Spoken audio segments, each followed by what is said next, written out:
We recently ran some numbers that show the average S&P 500 bull market lasts about 5.6 years. You're up about 192% in price appreciation. And keep in mind, even if you take out the last couple of really big ones, it's still 4.3 years and 125%.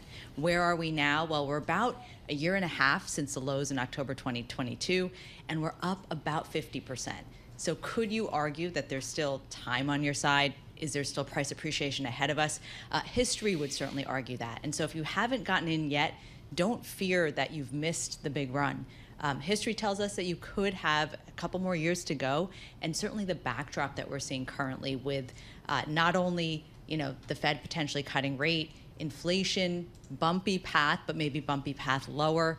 And we're also seeing, yes, perhaps a cooling in the economy and the consumer, but certainly not a recessionary environment. So good backdrop, history's on our side.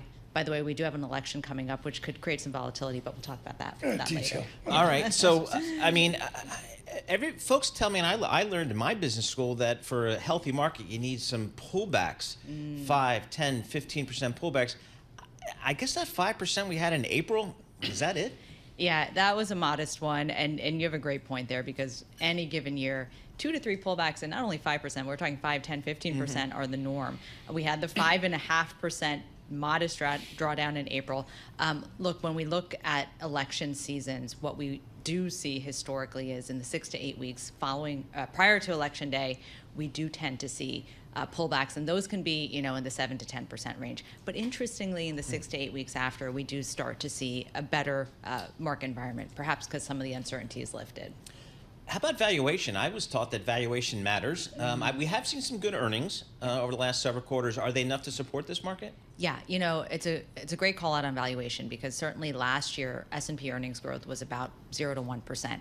Everything we saw in that 24% rally was a valuation-driven expansion. This year, we are expecting earnings to be closer to 11% for the S&P 500. You're modeling 2024 double-digit earning growth. Double digits.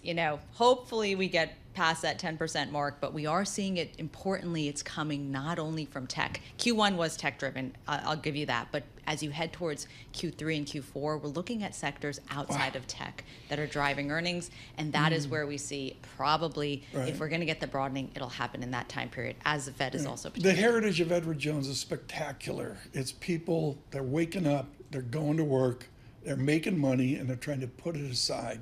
How scared are they? To me, you go higher when people are scared. Are people still scared to go into the market? Yeah, and that's a good point on Edward Jones. 101 years we're in right now. A fantastic history, supportive of the retail client. Our clients are long-term investors, and we tell them, look, don't fear politics. Don't let politics. Should they fear a 5% money market fund? A 5% money market fund is great, but we're up 13% in the S&P 500. And keep in mind, you're making a great point, because a lot of retail investors are salivating at some of the CDs and money market rates that are out there. There is a reinvestment risk to that. As we think 6 to 12 months, as you reinvest those CDs, what rates are you getting? And by the way, you don't want to be too overweight cash, because we know historically cash tends to be a lagging asset class over a longer period horizon. So we still like the balanced portfolios, more traditional equity and bond portfolios. And we're in this AI cycle as well. We want to participate there too.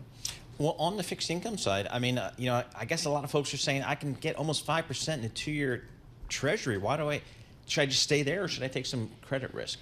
Yeah, within investment grade bonds, we are starting to see a little bit more attractiveness in extending duration here. Of course, historically, again, the best time to get into an investment grade bond and a longer duration investment grade bond is when yields are towards a peak. And if we think we're towards a peak in the Fed funds rate and yields, that is historically the best time to start extending your duration. So that's where I would say cost average in over the next few months. You'll probably get some great opportunities.